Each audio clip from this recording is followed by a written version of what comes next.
qofka mu'minka ah ilaahay buu hortaagay dabeetana rabbu la hadlaya ilaahay wuxuu ku leeyahay haddaad aniga toos ila hadlaysaana waa kuu jawaabaya alxamdu lilaahi rabbi alcaalamiin markaad tidhaahdo xamidanii cabdii baan odhanayaaba rabbi leey addoonkay baa ii mahadnaqay ima hadiyey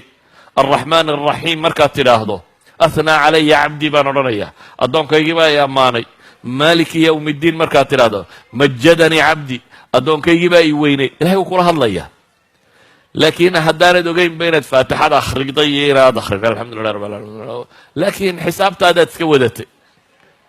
imaamku markuu assalaamu calaykum yidhi un baad baraarugto adna assalaamu calaykum tidhi nin shaydaan la yidhaahdo oo khatar ah oo u gaara salaadaha inaga shaqeeya iminka haddaad cunno cunayso wax kale ma ka fekertaan mise cunadunbaad hamtaa ku haysaa fekeri maysid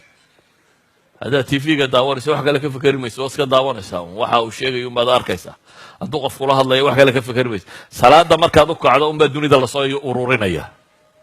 markaad waxa kale qabanayso shaygaa camalka aad hayso unbaad ka fekeraysaa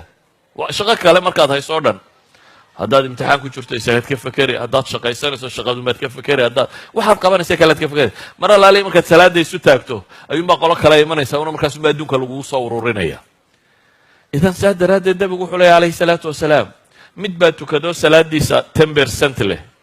mid baa le baa la yidhi tusuc aha tusuc waa 1/9 waa xawaalay less than 13% meelahaasuu noqonaya mid baa le thumunkeed baa la yidhi 1/8 1/8 mid baa le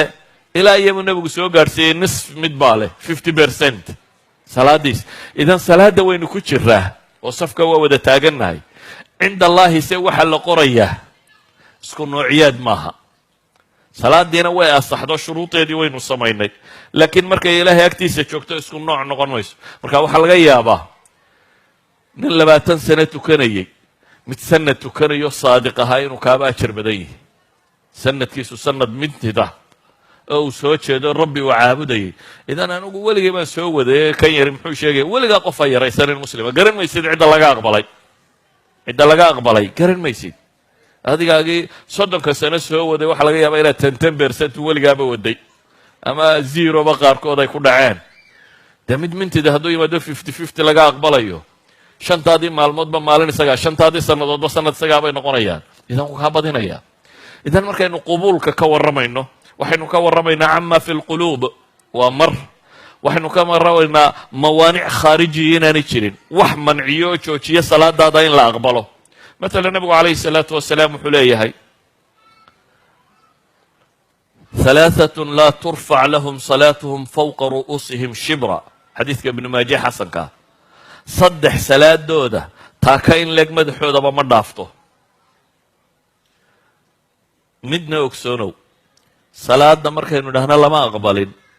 معنى موحوية وتسوع لنيسا مايا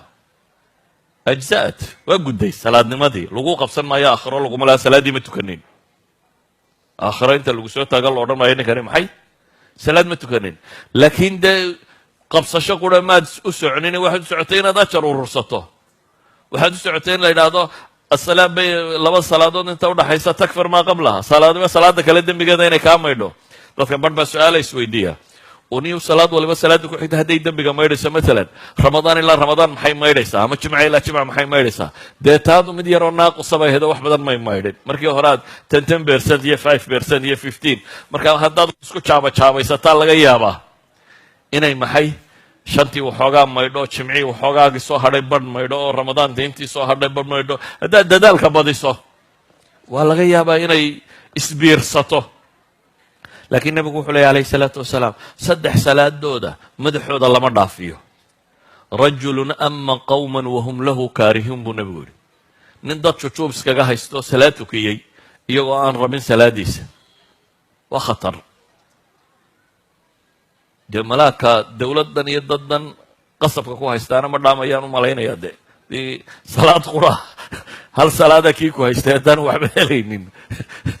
كأن أمة دانس كاف ضوفتينا ملا مداميو لكن حديث كناس كيسوح شيء من أما قوما وهم له كارهون نك دد إمام النقضة يقول نعب وان ربن ولذلك أئمة مساجد يرجع مساجد التكية وحكى وحف يعني inuu qulubta dadka ilaaliyo oo dadku qof ay raalli ka yihiin inuu noqdo maxay qofka dadka tukinaya oo masaajidka inaan lagu haysanin uun maxaa qorsakaarama tiraahdaa maxaa tiraahdaa inaanu iska afduubanine inay muslimku wada socdaan qulubta inay wada socotaaba ka muhiimsan waxa kaloo dhan sidaa ogeed buu nebigu yidhi wamra'atan baatat wa zawjuha calayha saakhitun gabadh hoyatay iyadoo ninkeedu u cadhaysayayana wax laga aqbali maayo idan dumarka muslimiinta waxa saaran inay isku dayaan zawjkeeda inay raali geliso wamra'atan casad zawjaha xataa tarjicna xadiis kala sheegayay ka saddexaad waxa uu nebigu sheegay calayhi salaatu wassalaam ka saddexaad waxa uu nebigu sheegay waa akhawaani mutasaarimaan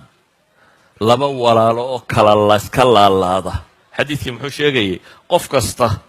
oo ilaahay rumeeya qof kasta oo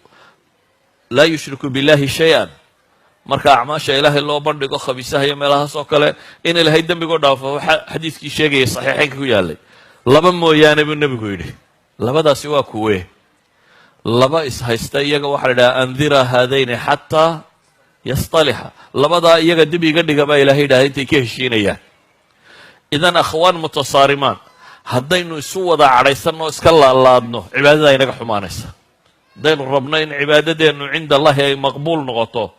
waa inaad qof qalbi saliima leh waa inaad ahaataa qofka mu'minka ahi nebiyullaahi ibraahim muxuu ku ducaysanayey aakhiro wuxuu weydiisanayey qalbigiisa in alla ka dhiga maxay qalbi caafimaad qaba sidaa awgeed waxyaabaa jira camalkii inaga burinaya ama in cinda allahi maqbuulu noqdo xumaynaya masalan qur-aanka ilahay wuxuu leeyay yaa ayuha aladiina aamanuu laa tubtiluu sadaqaatikum bilmanni waaladaa war kuwa iimaanka laga helayo waxaa ilaahay dartii ula baxdeen adiya dhib iyo gallad sheegasaha ku burinina haddaad intaad wax bixiso un ka daba hadasho ninkaa beraan si fiican u galay qoladaa biil baan u diraa maalin kasta lacag joogtaa baansi ha iska burinin waad dirtay ajar baad doonaysaa ilaahay baad la baac mushtaraynaysaa qofkan maaha qofkaad wax ka doonaysa haddaad adduunye ku doonaysa waa halkeed ood sanada isna markiisaa ku abaalgudo laakiin asalka qofka mu'minkii waa maxay wuxuu bixinayo ilaahay buu kula tijaaraysanaya waxay la mid tahay lacagtaad bangiga dhigato markaad bangiga tagtay accountka lacag ku shubato sooma rumaysnidan adigu leedoo account ku shubatay tanaad baxsatayna waxaad rumaysan tahay accountka aakhira inaad ku shubtay saa daraaddeed waxaad rumaysan tahay inay tahay kayd adigu aad kaydsatay cid kale waxaad siisay maaha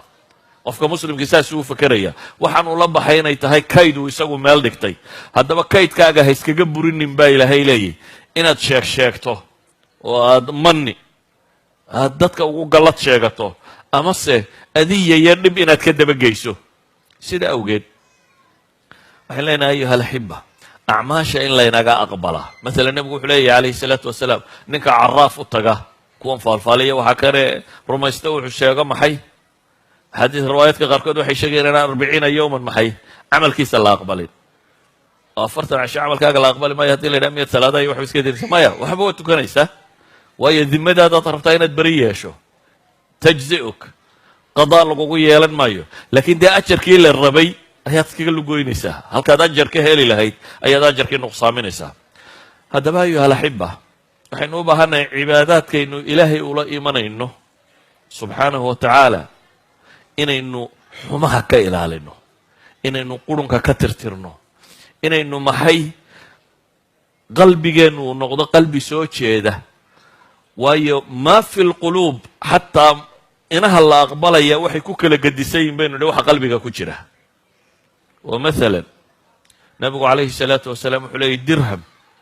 ayaa wuxuu ka badiyey sabaqa dirhamun 100,000 dirhamin buu nabigu yihi hal dirham oo sadaqa loo bixiyey ayaa ka fadli bato ka dheereeyey 100,000 oo dirham buu nabigu yidhi 100,000 oo dirham si uga badanaya nabigu calayhi salaatu wasalaam waxay culammadu leeyihin dirhamkan uu sheegay maalan markaad soo qaxaysay ama markaad soomaaliya ka qaxdeen adigoo aan waxba haysan oo $10 sita xoolo waanay kaaga dambaynin oo waddana aad garanayn joogo dee 10kan lexe jeclo ka badan boqolaalka kuwa haystaa kaaga jira haddii aad mid 5 u dhiibto waad la naf qaybsatay markaa weeyaan. nin balaayiin iska haystaa hadduu in yar ka xoobiyo uu mid u tuuro 100,000 isaga agtiisa $5 qiimahay kugu joogtay kuma joogaan maxay boqolaalka kani. idan xaaladda aad ku sugantay iimaanka qalbigaaga ku jira, ilaahay sidaad u weynaynayso, aakhira sidaad u hunguraynayso, waxaasaa waxay qiimo u yeelayaan cibaadaadkaad la imanaysaa intay leegtahay. marka camalka lama yaraysto, dirham ha noqdo ama 2 ha noqdo ama ha ka batee camalkaaga ha yaraysanin. xataa waxaa axaadiistu tilmaamaysaa tawxiidkeennu sow laa ilaaha ila allah muxamadun rasuulullah ma wada lihin dhammaanteen, sow dad muslimiina ma wada lihin. xataa laa ilaaha ila allahdeenu isku qiimo maaha aakhira markaynu tagno, isku qiimo maaha. waayo axaadiista nebigu waxay sheegaysaa calayhi salaatu wasalaam qaar aakhiro tegey oo tawxiidsaday laakiin dembiye galay, dabeetana dembiyadii ay sameeyeen lagu ciqaabay oo cadaabka galay, laakiin cadaabka ku waari maayo. horta laa ilaha illa allah mar kasta waxbay taraysaa, waayo cadaabka inaad ku waarta habay kaa ilaalinaysaa. gaalkaa cadaabka ku waaray qofkii muwaxidka ahaa xataa hadduu cadaabka galo wuxuu ku jirayaa maxay muddo, laakiin dee muddadaa ilaahay garanaya. 1 milyan oo sano haddii lagu cadaabo ka war, haddaad tidhaahdo kolley waa tawxiidsanaysaa naarta waad ka soo boodiye, boodisteedu ma fududa. marka walciyaadu billah ilaahay baan ka magan galaynaa. laakiin waanad ku waaraynin, waad ka soo baxaysaa aakhirkii. waxaa kaloo uu nebigu sheegay calayhi salaatu wasalaam mid inta la soo taago la keenayo 99 sijilla, 99 fayl baa la keenaya oo dunuubuu galaya. kan ma gashay, kan ma yaa rabbi haa buu leeyahy, waa qiranaya. waxaa la leeyahy wax xasano aanu kaa dulminay miyaad garanaysa? wax xasanaadkaagii maqan oo aan meesha ku oolin miyaad garanaysaa? may buu leeyahy yaa rabbi. xadiidku wuxuu leeyahy ilaahay baa wuxuu ku yidhaahdaa xasanaanu ku haynaa weli, mid baa kuu hadhay. dabeetana bataaqaa la keenaa buu nebigu yihi waa kaadh. sijillaadka waxaa la yidhi mashriq iyo maqrib bay sijil waliba uu taxan yahay, tani laakiin waa kaadh, waa bataaqa. bataaqaa la keenaa, bataaqadaasi waxaa ugu qoran tawxiidkiisii. dabeetana waa la saaraa miisaanka. wuxuu xadiidkaasi tilmaamayaa inuu bataaqadaasi waxaan oo dhan ay ka cuslaan doonto. yacni waxaa meesha ka cad dadkii wada tawxiidsaday inaan tawxiidkoodu isku qiimo goynin. qaar dunuubtii ay galeen ee zinadii iyo rabshadihii iyo wixii ay galeen inuu wada maydhi kari waayey, dabeetana in naarta lagu soo daahirinayo. qaarna waxaa la tilmaamayaa tawxiidkiisa culayskuu leeyahay, ilaahay siduu u weynaynayay uga cabsanayay ee rabbi qalbigiisa u deganaa, tawxiidkiisaasi inuu miisaan weeye oo dunuub badan uu la degayo tawxiidkaas. haddaba waxaynu leenahay acmaasheenna waxay u baahan tahay kow atanqiya, intaynu nadiifin karna inaynu nadiifinno. waxaynu cunayno inaynu xalaal ka dhigno, waxaynu huwanay inaynu isku dayno inuu xalaal noqdo. dadka inta badan how much you earn un baynu isweydiinaa, waxay doonaa kugu soo galo. laakiin waa mushkilad. waxay ahayd inaad isweydiiso